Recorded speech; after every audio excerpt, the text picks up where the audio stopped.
எனக்கு பசிக்குது. அம்மாவை எனக்கு புரோட்டா செஞ்சு தர சொல்றியா? ஆமாம் ரித்து, நம்ம புரோட்டா லாஸ்ட்டாக இந்தியாவில் சாப்பிட்டது. இங்கே வந்து நம்ம திருப்பி சாப்பிடவே இல்லை, ஏன்னா இங்கே கிடைக்கவே இல்லை. வா நம்ம மாம்கிட்ட போய் கேட்கலாம்.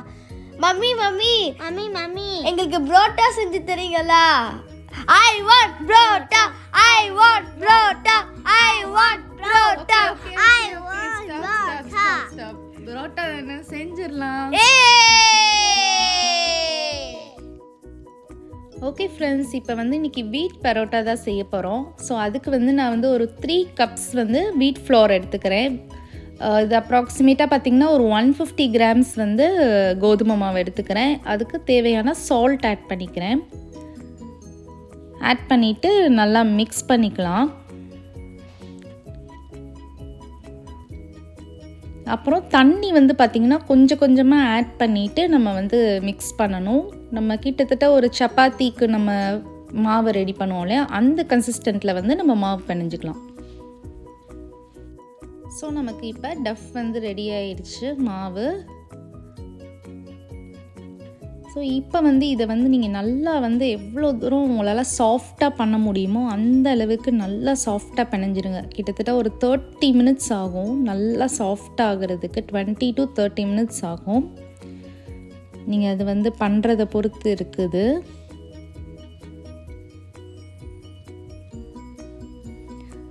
ஆயில் வந்து பார்த்திங்கன்னா நல்லா சாஃப்டாக ஆக்குனதுக்கப்புறமா நீங்கள் ஆயில் ஆட் பண்ணுங்கள்.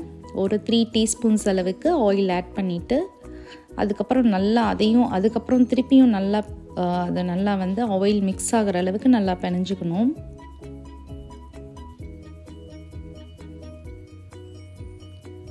ஸோ இதுக்கு வந்து அடுத்து ஒரு 3 மெத்தட்ஸ் ஸோ இன்னும் நல்லா சாஃப்டாகிறதுக்கு பார்த்திங்கன்னா இந்த மாதிரி நீங்கள் வந்து சப்பாத்தி இதை வச்சுட்டு நல்லா வந்து பீட் பண்ணலாம்.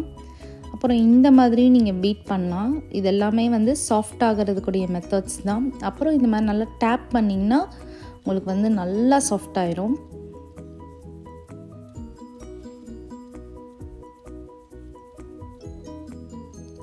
ஸோ பாருங்கள், கிட்டத்தட்ட ஒரு 70% அளவுக்கு சாஃப்ட் ஆகிருக்கு.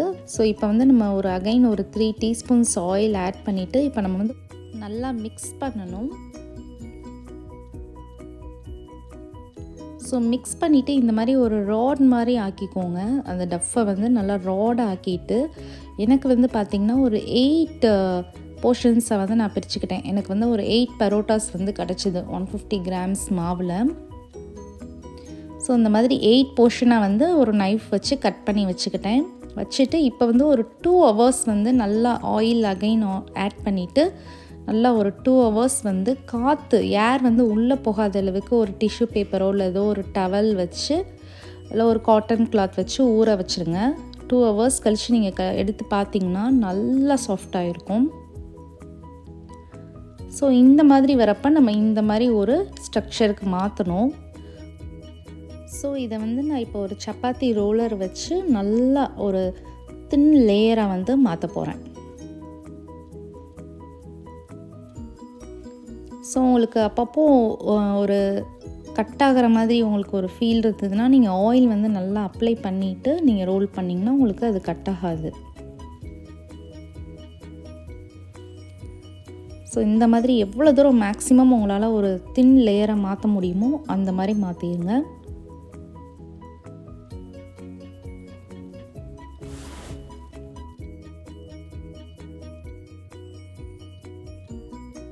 ஸோ இப்போ வந்து என்ன பண்ணோம்னா ஒரு நைஃப் வச்சு மேலேருந்து கீழே வரைக்கும் கட் பண்ணிகிட்டே வாங்க. ஸோ அது எக்ஸாக்டாக கரெக்டாக கட் பண்ணணும்லாம் இல்லை, ஜஸ்ட்டு மேலேருந்து கீழே வரைக்கும் அது லேயரிங்காண்டி பரோட்டா வந்து நமக்கு நல்லா லேயர்டு பரோட்டாவாக கிடைக்கிறதுக்காண்டி நம்ம வந்து இந்த மாதிரி கட் பண்ணணும். ஸோ நீங்கள் ப்ளீட்ஸ் மாதிரி வச்சாலும் ஓகே தான், ஃபோல்டிங் பண்ணிகிட்டே வந்தாலும் உங்களுக்கு கரெக்டாக வரும். பட் அதை விட இது கொஞ்சம் ஈஸியாக இருக்கும் இந்த மெத்தட் வந்து. அதுக்கப்புறம் ஃபோல்டு பண்ணிடணும். ஃபோல்டும் அதே மாதிரி மேலேயும் கீழேயும் நீங்கள் வந்து அப்படியே ரஃப்பாக ஃபோல்ட் பண்ணிட்டு வந்தாலே ஓகே தான். ரொம்ப எக்ஸாக்டாக ஃபோல்ட் பண்ணணும்லாம் தேவையில்லை. அப்புறம் இந்த மாதிரி ஒரு சர்க்குலர் மூமெண்ட்டில் அகெயின் ஒரு ஃபோல்ட் பண்ணிவிட்டு அந்த இடத்துல அப்படியே ஒட்டி வச்சுருங்க. ஸோ இதே மாதிரி நம்ம ரிமைனிங் இருக்கிற எல்லா இதையும் நம்ம பண்ணிடலாம்.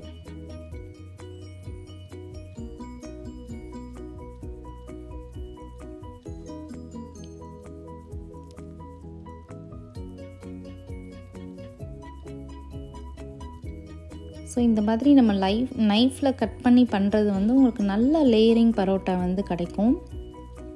நல்லா கிறிஸ்பியாகவும் இருக்கும். அவுட்டர் லேயர் வந்து நல்லா கிறிஸ்பியாக இருக்கும், இன்னர் லேயர் வந்து நல்லா சாஃப்டாகவும் இருக்கும்.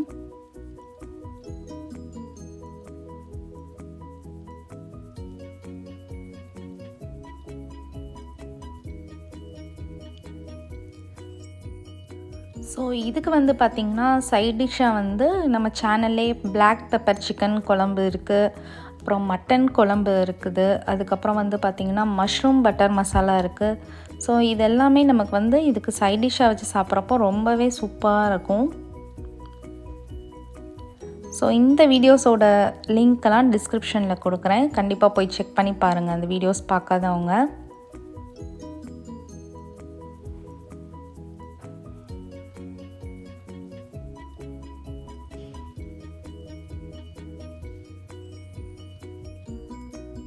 ஸோ இப்போ நம்ம எல்லா போர்ஷனையும் இந்த மாதிரி ஒரு டெக்ஸ்சருக்கு கொண்டு வந்தாச்சு. ஸோ இதில் வந்து ஆயில் வந்து லைட்டாக டிப் பண்ணி வச்சுக்கோங்க. இப்போ வந்து இது நம்ம கையிலேயே வந்து இந்த மாதிரி ஸ்ட்ரெச் பண்ணிடலாம். இதுக்கு வந்து சப்பாத்தி ரோலர்லாம் தேவையில்லை, கையிலேயே ஸ்ட்ரெச் பண்ணிவிட்டு நம்ம வந்து தோசை டவாவில் போட்டுடலாம். நீங்கள் சப்பாத்தி இதை யூஸ் பண்ணிங்க அப்படின்னா ரொம்ப அழுத்தமாக யூஸ் பண்ணுறப்ப அந்த லேயரிங்லாம் திருப்பி வந்து போயிடும். ஸோ கையிலேயே பண்ணிடுங்க, ஈஸியாக வந்துடும். ஏன்னா ஆல்ரெடி மாவு வந்து நமக்கு நல்லா சாஃப்டாக இருக்கும். ஸோ கையில் பண்ணாவே நல்லா ஸ்ட்ரெச் ஆயிரும்.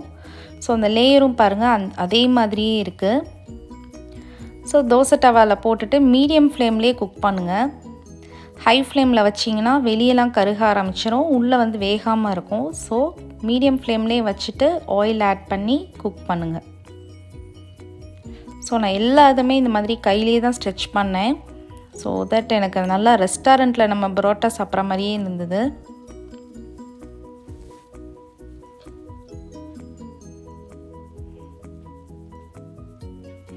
ஸோ ஒரு சைடு லைட்டாக வேக ஆரம்பித்தோன்னே அகைன் அடுத்த சைடு வந்து திருப்பி போடுங்க.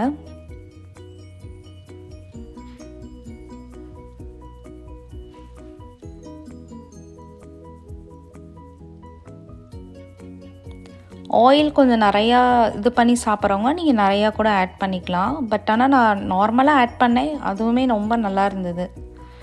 ஏன்னா நம்ம ஆல்ரெடி நம்ம மாவுக்கு இது பண்ணுறப்போலாம் நிறையா ஆயில் ஆட் பண்ணுறனால ரொம்பவே நல்லா இருந்துச்சு. ஸோ ஆயிலுக்கு பதிலாக நீங்கள் நெய் கூட யூஸ் பண்ணிக்கலாம்.